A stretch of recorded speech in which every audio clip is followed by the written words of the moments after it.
या राम मंदिर के जो पंडा होंगे वो करेंगे। देवी के मंदिर में जाओगे तो देवी जी का श्रृंगार पंडित जी करेंगे, या जो वहाँ पर मठाधीश पीठाधीश जो होंगे वो करेंगे।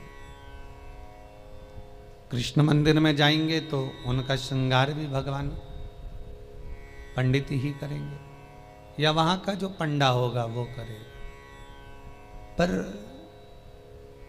पूरी दुनिया में केवल एक देव महादेव ही एक ऐसे हैं कि जिस मंदिर में जाओ लोटा भर के पानी चढ़ाओ और तुम्हारी मर्जी पड़े जैसा श्रृंगार करे।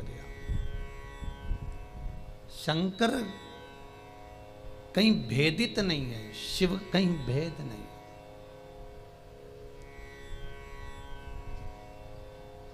और बड़ी एकाग्रता, बड़ा चिंतन, बड़ा मनन शिव का हो।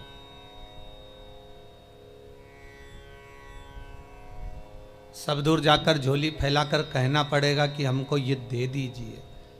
शंकर के पास जाकर झोली फैलाकर कहना नहीं पड़ेगा कि हमको दे दीजिए। केवल अगर आप शंकर के चरणारविंद तक पहुँचे हो या शिव महापुराण तक कभी भूल से भी आप पहुँच गए हो तो ये आप आने वाले नहीं हो, आपकी सामर्थ्यता नहीं है कि आप शंकर के करीब पहुँच जाएं, शिव महापुराण तक पहुँच जाएं। ये तो स्वयं शंकर को कोई करुणा करना होगी, शंकर को कोई दया करना होगी, कुछ कृपा करना होगा। इसलिए बाबा ने आपको बुला लिया, बाबा ने आपको दर्शन दे दिया। वो शिव पर से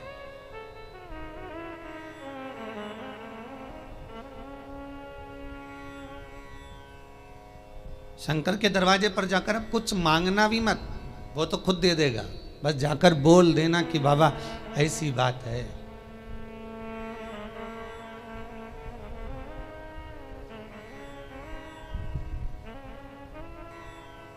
कल इंदौर से एक भैया आए थे, उन्होंने माइक लेकर बोला था, ध्यान होगा कि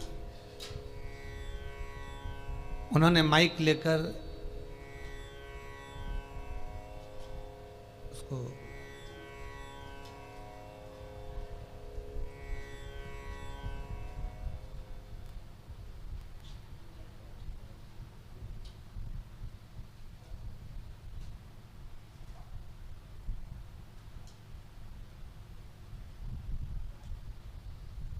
माइक लेकर बोला था कि भाई बाबा छोटा सा बालक है, आईसीयू में पड़ा हुआ था, पर भगवान शिव की करुणा ऐसी हुई, उसने कोई उपाय ऐसा कर लिया कि बालक आईसीयू से भी हट गया और यहाँ वो लेकर भी आ गए। आपकी उपासना, आपका भजन, आपका कीर्तन, आपका नाम जाप, आपका स्मरण कभी खाली नहीं जाता, कभी नहीं। वो भक्ति के एक पन्ने पर लिखा हुआ है।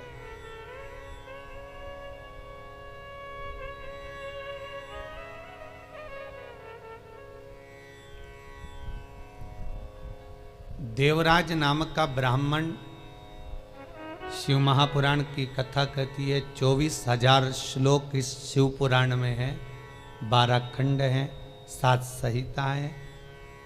उसमें देवराज का जो चरित्र है, जो देवराज पहले तो सत्कर्मी था, भजनावली था, भगवान की भक्ति में डूबा हुआ था, भगवान का स्मरण में डूबा हुआ था, भगवत नाम में डूबा हुआ था। पर वही देवराज भगवत कर्म से वंचित हो गया केवल संगत के कारण। निवेदन है, ताली, थाली और प्याली, ये 3 मित्र मनुष्य को बर्बाद कर देते हैं।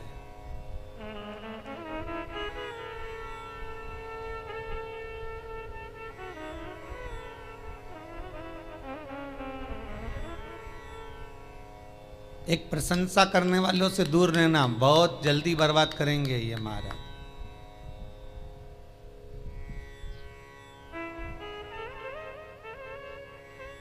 बहुत जल्दी हरा सकते हैं आपको। फिर थाली मित्र, होटल में खिलाने वालों से सावधान रहना, पहले अपना पैसा खर्च करके तुम्हें खिलाएंगे, फिर पूरा चूना तुमको लगा जाएंगे। तीसरा है प्याली मित्र। मित्र को पीना याद नहीं है, अपने पैसे से पीना सिखाएंगे, फिर उसके पैसे से पूरी जिंदगी पिएंगे।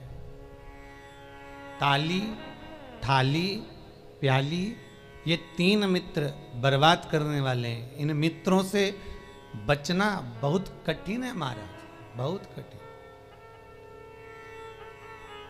और अभी जो समय चल रहा है, कलयुग का जो प्रथम चरण चल रहा है, इसमें अगर कोई अच्छा बताने वाला होगा ना, रोकने वाला होगा ना, सतमार्ग बताने वाला होगा, कोई आपको गलत मार्ग से हटाने वाला होगा, तो वो बुरा लगता है। और जो आपको खड्डे में ले जाकर पटक दे, चूना लगा दे, लाखों करोड़ों में नीचे उतार दे, व्यापार व्यवसाय में कहीं ना कहीं ले जाकर गलत काम में तुमको फंसा दे, वो तुम्हें बहुत अच्छा लगेगा। ये कलयुग का जो फेर है, कलयुग का जो क्रम है, वो ये निश्चित कर देता है कि आपको सतमार्गी ठीक नहीं लगेगा।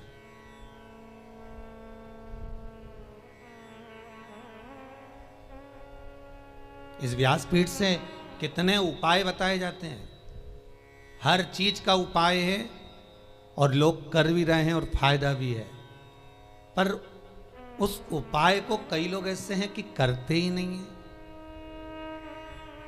फिर किसी ज्योतिषाचार्य के पास पहुंचे, फिर किसी कहीं जाकर पूछ लिया, कहीं बाबा जोगी आ रहे होंगे उनके पास पहुंच गए, किसी का सिर घूम रहा होगा, माँ गेहूँ दाना लेके पहुंच गए, कहीं नारियल लेके पहुंच गए, फिर उनसे जाकर पूछेंगे, बताओ माताजी, बताओ पिताजी, हमको ये हो गया, हमको वो हो गया, और माताजी पिताजी बस तुमसे धन लूट सकते हैं।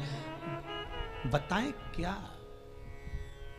जो शिव है नजदीक में, जो शंकर है करीब में, जो शिव विराजमान है तुम्हारे भीतर, स्वयं जिसकी आराधना राम कर रहे हैं, जिसकी आराधना कृष्ण कर रहे हैं, जिसकी आराधना देवी कर रही है, दत्त कर रहे हैं, और सारे मंडल, नवग्रह, 16 मातृका, पंचलोकपाल, जितने भी देव हैं, 33 कोटि देवता जिसकी आराधना कर रहे हैं, वो शंकर की आराधना करने में अपना क्या जाता है?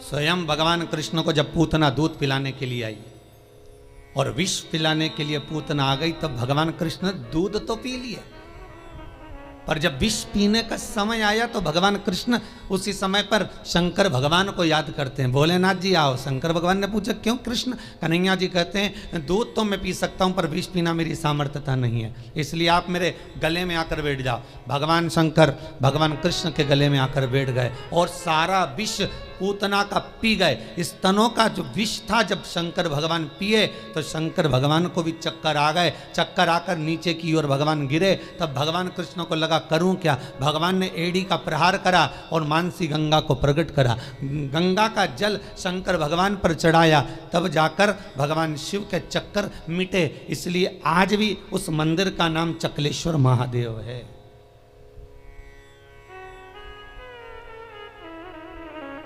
गोवर्धन नाथ जी की परिक्रमा में पड़ता है चकलेश्वर महादेव। भगवान को स्वयं चक्कर आ गए। इतना विषैला विष, इतना प्रबल विष शिव धारण करे तो क्या? कृष्ण, राम, दत्त जितने भी हैं सब भगवान शंकर से ही ले सकते हैं, शिव से।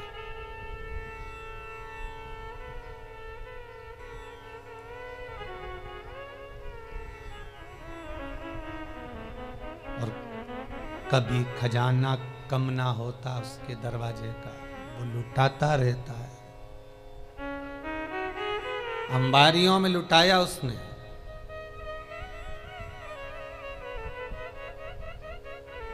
जब विदर्भ राज भीष्मक की कन्या रुक्मणी ने भगवान कृष्ण को वर्ण किया, तब भगवान कृष्ण स्वयं ब्राह्मण से कहते हैं कि रुक्मणी जी से जाकर कह दो कि तू जगदम्बा के मंदिर पर पहुंच जा, मैं तुझे लेने के लिए पहुंच जाऊंगा।